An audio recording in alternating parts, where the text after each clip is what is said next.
দেখুন, এটা বলার সমস্যা এবং বোঝারও সমস্যা। বাঙালিও থাকবে, বাংলাও থাকবে, কাজেই এটা আমার মনে হয় এটা নিয়েও মানে যখনই কিছু একটা কথা হয় তখনই এটাকে নিয়ে একটা নানাভাবে চেষ্টা করা হয় যে এটা মানে যাতে জল ঘোলা করা যায়। আমি মনে করি এইগুলো নিয়ে অযথা কিছু না বললেই ভালো এবং আমরা আমাদের জায়গায় আছি, কোনো সমস্যা নেই। স্যার, দেখা যাচ্ছে কয়েক বছর ধরে রাজ্যে দুর্গাপূজার প্রাককালে রাজ্যে একটা অশান্তি বাতাবরণের সৃষ্টি করার চেষ্টা চলে।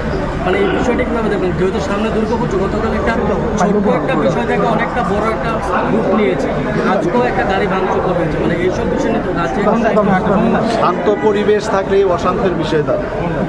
অন্ধকার যদি থাকে তা আলোর বিষয় দাঁড়ায়, আলো থাকলে অন্ধকার আসবে, এগুলো থাকবে। কিন্তু আমরা প্রপারলি সেটাকে ট্যাকেল করতে পারছি কি পারছি না সেটা ইম্পর্টেন্ট। ভালো লোকের সাথে খারাপ লোকও থাকবে।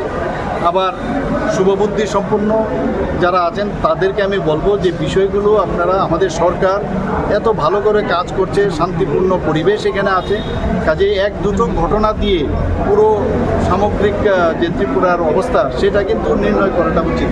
ছোট্ট একটা বিষয় থেকে একটা দলের প্রথম সারির নেতৃত্বটা গতকাল হামলার সঙ্গে জড়িত ভিডিওতে দেখা গেছে। মানে এই বিষয়টি মানে কীভাবে দেখছেন? যে বলছি, সোশ্যাল মিডিয়া এখন আমাদের জন্য একটা চিন্তার বিষয় দাঁড়িয়েছে, কখন কীভাবে এটাকে ওই সোশ্যাল মিডিয়াতে দেখায়। তো এগুলো নিয়ে আমার মনে হয় সর্বভারতীয় স্তরে এইগুলো হচ্ছে, যে এটা নিয়েও আমাদের আগামী দিনে আমরা এগুলো নিয়ে সলা পরামর্শ করবো যে অযথা একটা উত্তেজনার সৃষ্টি যেন না।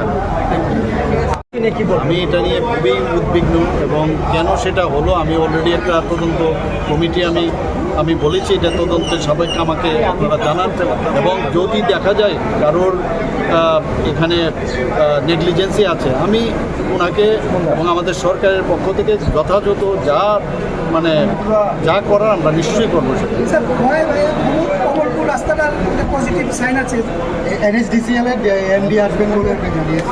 আমাকে গতকালই আমার কাছে আমাদের MRTH ইউনিয়ন মিনিস্টার গডকারিজির একটা চিঠি এসেছে। আমি এর আগেও ওনার সাথে কথা বলেছি, নিজেও আমি চিঠি দিয়েছি, টেলিফোনেও কথা হয়েছে এবং সেই অনুযায়ী কালকেই আমি একটা চিঠি রিসিভ করেছি। সেখানে বলেছে যে টিম আপনার এখানে আমি পাঠিয়েছিলাম এবং আরও আমি পাঠাবো এবং তাদেরকে বলেছি 15 অগস্টের আগে পুরো রিপোর্ট দেওয়ার জন্য।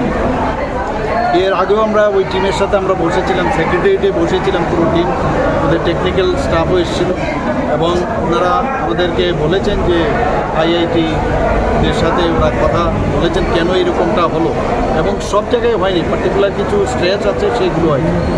তো আমরা ওনাদেরকে বলেছি এরকম হলে তো আমাদের পক্ষে সমস্যা। তো আমাদের মাননীয় ইউনিয়ন মিনিস্টার অলরেডি বলেছেন যে খুব অতি সত্তর এর মধ্যে আজকে আমাদের সেক্রেটারি মহোদয় বলেন যে আরেকজন সেক্রেটারি আসছে, ওনাদের যে MRTH এবং অন্যান্য যারা টেকনিক্যাল স্টাফ আসবে ওদের কালকে আমার সময় নিয়েছে, এগুলো আমরা দেখছি এবং ওনারা বলেছেন বৃষ্টির মধ্যে কিন্তু কাজটা যদি আবার নতুনভাবে শুরু হয় তাহলে হয়তো আবার একই অবস্থায় দাঁড়াবে। তো বৃষ্টিটা শেষ হওয়া মাত্রই ওনারা কাজটা শুরু করবে।